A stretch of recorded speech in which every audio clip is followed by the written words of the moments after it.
Hi, and welcome to my kitchen. Today it's ice cream and sherbets as we continue to plan on entertaining our friends and our family, making things from scratch. That's great fun for me.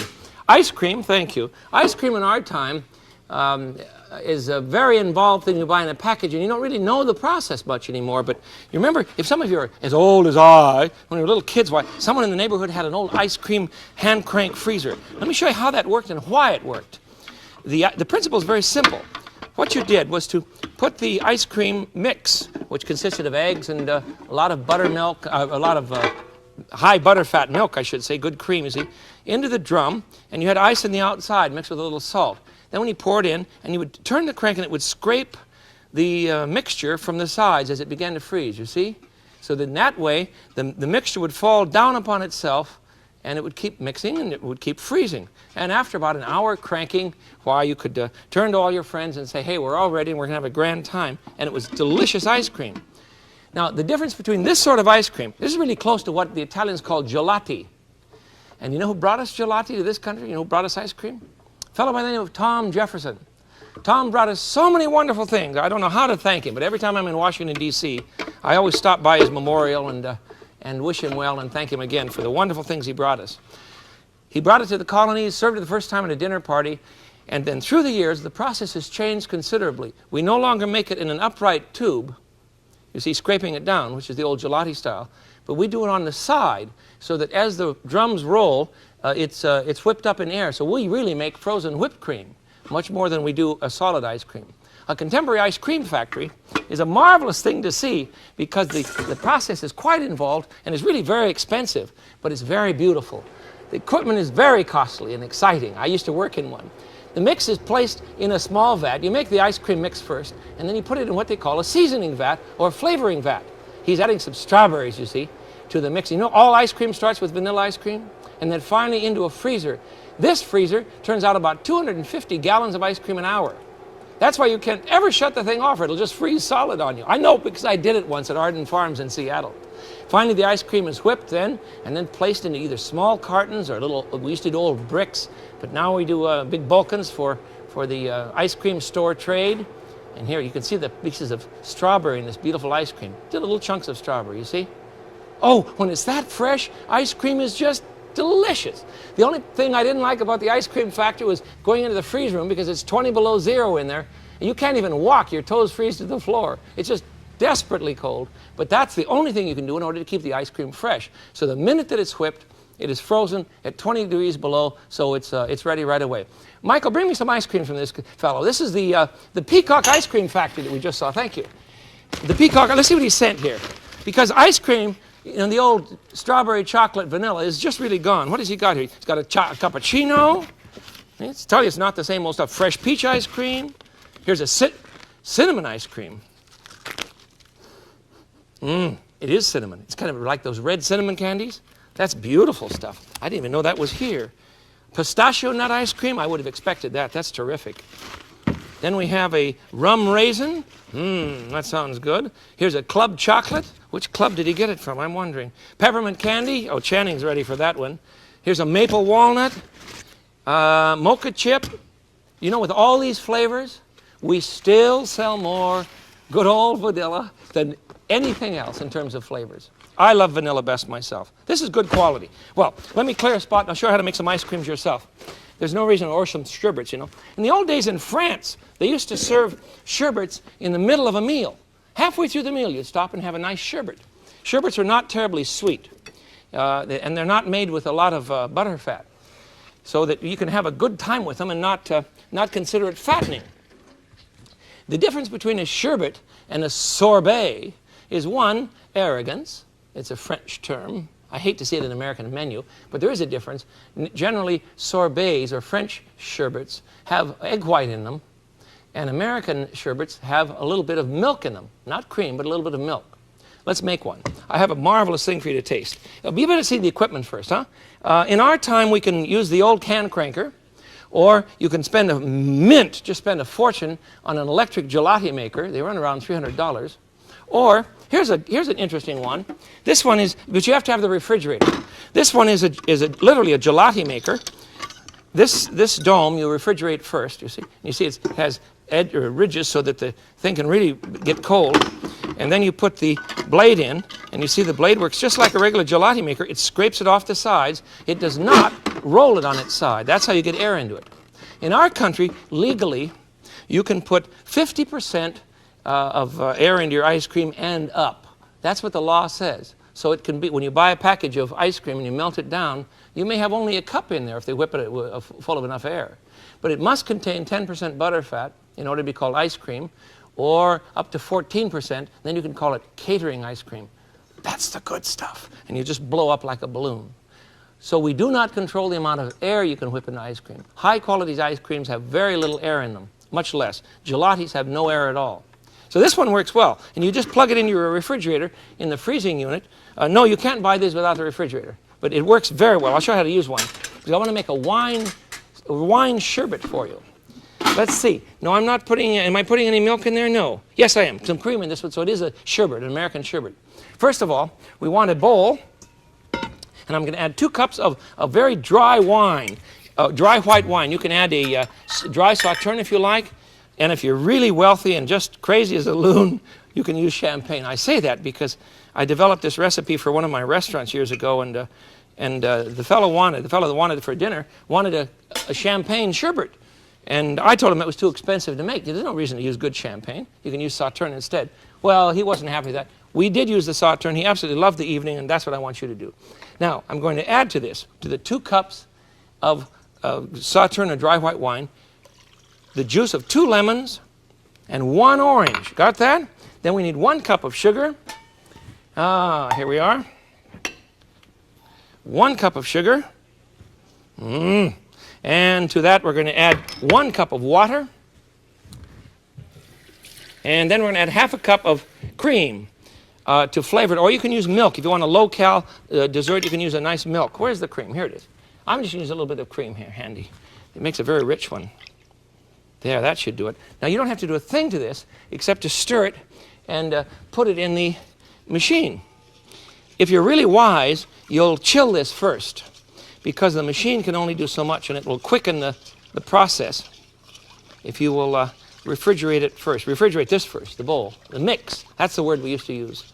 You know, I used to eat quarts and quarts of ice cream every night when I was, let's see, God, it was a while back, wasn't it? I was about 19, and I was a mix cook at Arden Farms in Seattle, and we made 20,000 gallons every day, every shift. It was wonderful fun. All right, so I'm going to put that.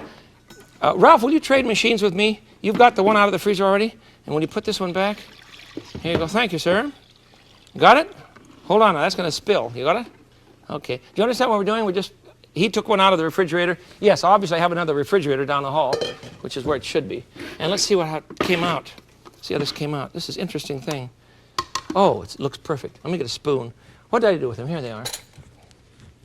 It's very tender yet. It needs to sit a little bit longer in the freezer, and I don't want to use the word harden. I want to use the word cure, but I want to taste it now. Wine, lemon juice, orange juice, a little bit of sugar, a little bit of cream. It's perfect. Somebody said, you always say perfect at your recipes. I wouldn't lie to you. I wouldn't lie to you. It's grand because it cleanses the tongue, and this kind of thing you can serve in the middle of the meal. Halfway through, you see, after the pasta course, or before the heavy main course, serve a bowl of sherbet that will cleanse the tongue. You know, you guys should just wait a minute, and I'll eat this. Boy, that's good. Let me put this aside, and we'll go on with some others. There's another kind of machine on the market that's really a kick to play with. It's a... This doesn't look like it'll work, I know, but you have a plastic jacket and a crank and a paddle. And now let me get the inner lining, because the inner lining is the important part. It's in the freezer, and I need a pot holder, otherwise you'll freeze your fingers. What you do, it's lined with, it's a bucket lined with that blue, what do you call it? Blue freeze 'em up ice for your summer packaging, you know, when you're going out on a picnic. This was liquid, but we frozen it overnight. Put that in the freezer overnight. This is the pint one. There's a bigger one too, which I'll show you. So then you put the plunger in, and you pour in the mix, and it takes about 20 minutes to make a pint of ice cream, or a quart if you use the bigger machine. Let me show you how it works. What's the next one we're going to make? I don't even remember. I've got so many here. Oh, this is too good for words. I want to make a raspberry ice for you. This is fun. You simply take a package of frozen raspberries. All right. That should do us. And we want to add to that 1/4 cup of sugar. That's about 1/4 of a cup. 1 cup of water. And we're going to throw all of this in a food blender. Whoops, almost put it in a bowl full of sugar. Where am I going here? Sorry about that. All right. And so let's put that in the food blender. I want to grind it all down. We don't want to grind up the seeds too much, so don't use it too. Don't do it. Put it in there too long. I have the sugar going. There we are. This is so much fun, and the kids will love this. And I'll show you why in just a minute, because you don't have to do that much cranking. Are you ready?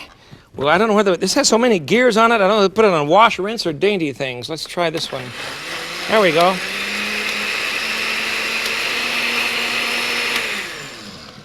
Doesn't take long, does it? There we go. That's fine. I'll put this in a bowl and we'll stir in a couple of, because it is going to be a kind of a sherbet, French style. We're going to make a raspberry sorbet. So rather than using milk this time, we're going to use 2 egg whites. Who's got the egg whites? Here they are, the usual place. So we'll simply put in, that's 1, 2 egg whites. I've already whipped these ahead of time. Just stir them in gently. You don't need to do much to them. There we are. Don't whip them. Just fold them in. And if you don't get them all mixed up, don't worry about it. The machine itself will mix them up later. There. Now, we need to put this into the machine, and it's so tiny and so cute. This is the pint one, and I've made enough for you to put in the quart one, so I'm just going to add half of this because I want you to see how it works. I've already filled up the other 4 I have. There we are. Put the lid on this, and it comes with a crank. It's really kind of fun. These are made in Japan and imported in this country now, and you can find them in any gourmet shop and most department stores. Tell them you want the ice cream machine that does it all by itself. It doesn't need any ice at all. Okay, now we put the lid on. There we go. Have to lock that. There it is. Then we put the crank in, and then you turn it. Hold on there, you rascal. Got to get started here. 1, and now it's ready. 2, 3. Back again. Now it's ready to go. About every 5 minutes, 3 minutes, you give it a few turns. You don't stand there and crank it. I have one ready for you that I made in a larger one, if I can guess which one it is. I see it. Aha. We will simply trade sides here. I think. Yes, it's this one. It's this one. Here's a quart of a raspberry. You can do it with strawberries too. Raspberry sorbet.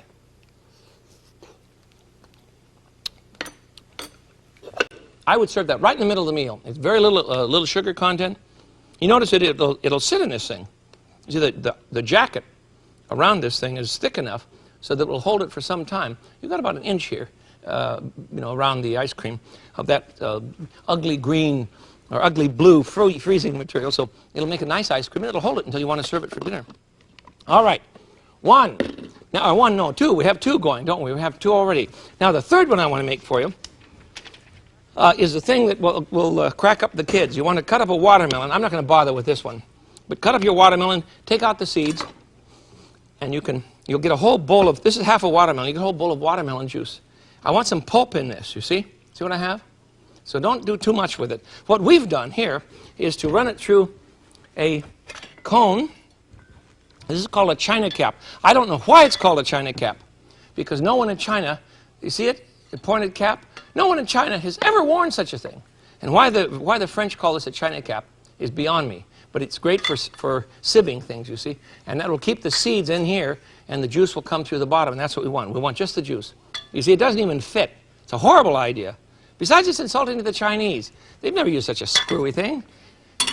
They don't do this sort of cooking. So let's prepare it then. I need a bowl, and we'll add to our bowl. You can just do this to taste as much as you like.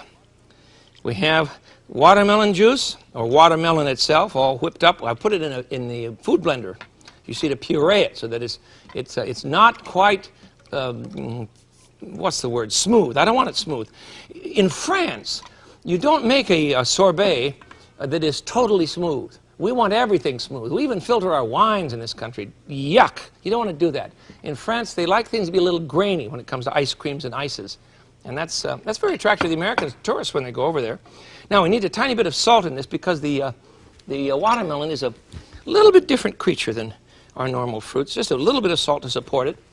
And then some sugar. And you just have to add sugar to taste. I'm assuming just a smidgen. About 1/4 of a cup. And 1 egg white. It is a sorbet. It's not a sherbet. Sherbet has cream or milk. Sorbet has just a bit of egg white. And we'll, what did I do with my spatula again? I keep throwing them in the sink. Oh, we got another one here. You wonder how dirty this place is when I finish it. All the equipment that we have. It takes a while to clean it up, but it's sure fun. All right, in it goes. And we'll stir that up. Blend it in gently. Don't do too much to it. Fold it in. Put that in the mixer. Again, I'm using this ice cream machine. It's called a Donvier. Donvier, I think that's how you pronounce it. It's a Donvier. There. That would go in the machine. Let me show you what you get. After cranking for about 20 minutes, once, you understand now, once every 3 or 4 minutes, you turn the crank. So don't get all carried away thinking this is going to be a lot of work, because it's simply not. And at the end of 20 minutes, here's a whole quart of this. Look at this. Oh, it's solid and nice. Let me try it. This is just, again, this would be great in the middle of the meal. Let me taste it. Right in the middle of the meal, you could enjoy this.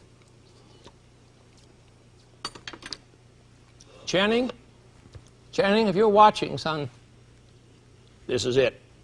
Okay, the rest of the stuff, thumbs down. This is for you. Boy, that's good. He's my watermelon freak. All right. Thirdly, fourthly, what are we? Fifthly, I don't know which one we're on. You know how many numbers. Try this one. Grab any fresh fruit that you like. I'm using peaches. I've done a couple of peaches. You know, if you have trouble peeling a peach, simply remember that all you need to do, and I'll do this now, is put it in a pot of boiling water. I have my water boiling, and we just chuck it right in. Count to 14. No, I'm teasing you. Just put it in boiling water for a minute or so, and then when you take it out, plunge it in ice water. And the peel will come right off. It'll come right off. Nothing to it. And I would put this in ice water now. But I'm not going to bother peeling it because I have mine ready. The peel will just slip right off. It's already loose. Okay, I have 3 peaches then, and I'll put that into my food processor. 3 peaches in 1 food processor. Fresh peaches that are very, very ripe. And to that I want to add 1/4 cup of sugar, if they're ripe. Otherwise, use your finger for tasting and just keep adding sugar until you're happy with it. We want to add 1 cup of water. And to our peaches, just to get them to thin down a bit. There we are. And then we're going to add the juice of 1/2 of a lemon. Remember now, you know that I don't allow you to buy lemon dried or in powdered form or some other evil that's perpetrated upon your kitchen. I'm trying to get the seeds out there. Now I'm all right. Okay, the juice of 1/2 of a lemon. That will go into our peach, 3 peaches, 1/4 of a cup of sugar, cup of water, juice of 1/2 of a lemon, and now the gentle touch. The gentle touch is a shot of brandy. We're making peaches and brandy today. Don't put in much because it won't freeze. And besides, it'll be too sharp. Alcohol in food is not good, but a light touch is fine. So we're going to add about a teaspoon to a tablespoon. That is to say, you choose in between those 2 items, or those 2 amounts, I should say. Okay, here's the lid. We'll grind that up in a hurry.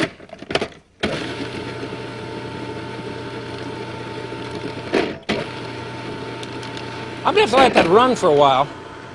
So let's talk about some other possibilities. The fruits that you can use are endless. I made a banana sherbet one day. It's just delicious. You can do anything you want. Okay. That's still got a couple lumps in it. I just don't have enough time. I'd rather talk with you. But anyhow, you want to put this in the machine now, and you can use any one of these methods that we've talked about. That's all you need, you see. It has nothing in it but water, sugar, peaches, a little bit of lemon juice, and a shot of brandy. And look how it sets up. I've already done one for you. Why am I taking credit for this? I had a friend stand here and crank these for me. She was cranking 4 at a time at one point. Oh, she doesn't seem to mind. That's nice. Here it is. Here it is. This is hand cranked by Marion. Talk about class. Here's a peach sorbet. Again, because it's not terribly sweet, this would be perfect. I'm going to taste it for you. Perfect in the middle of the meal.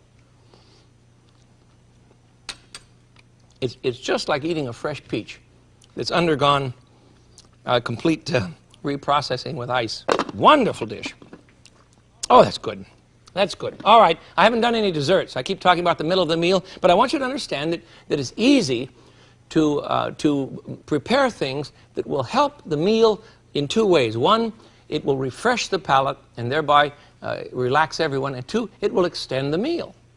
I'm for doing anything to keep people at table longer.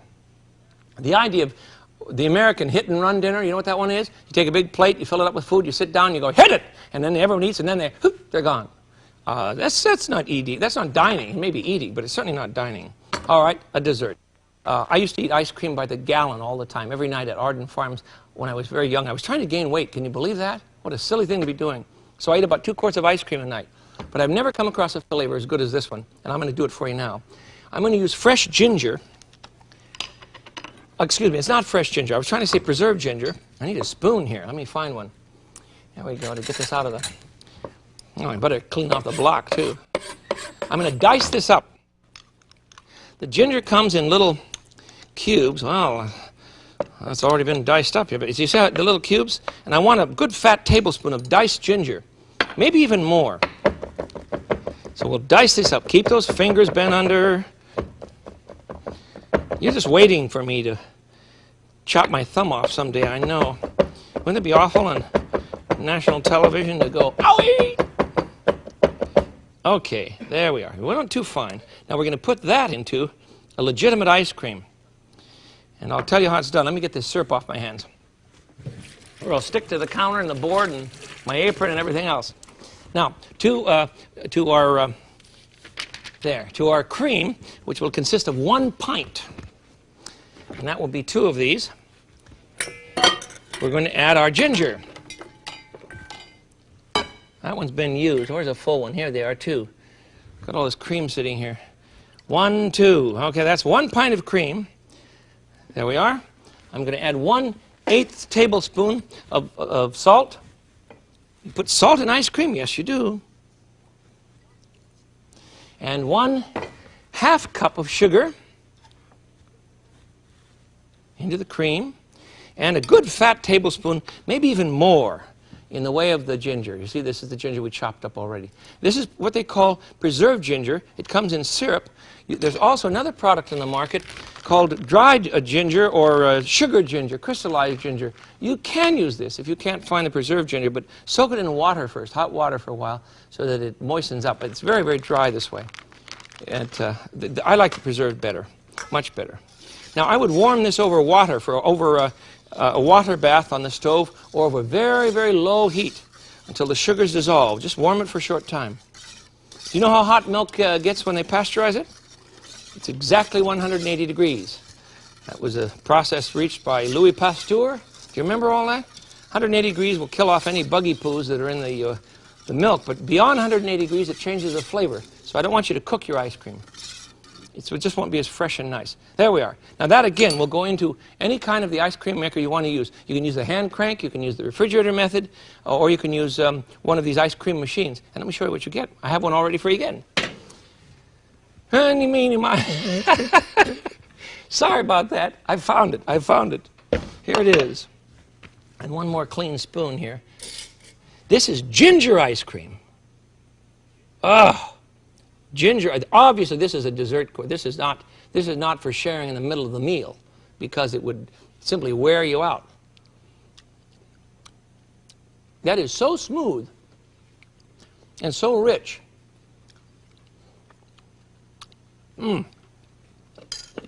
All right, I'll quit.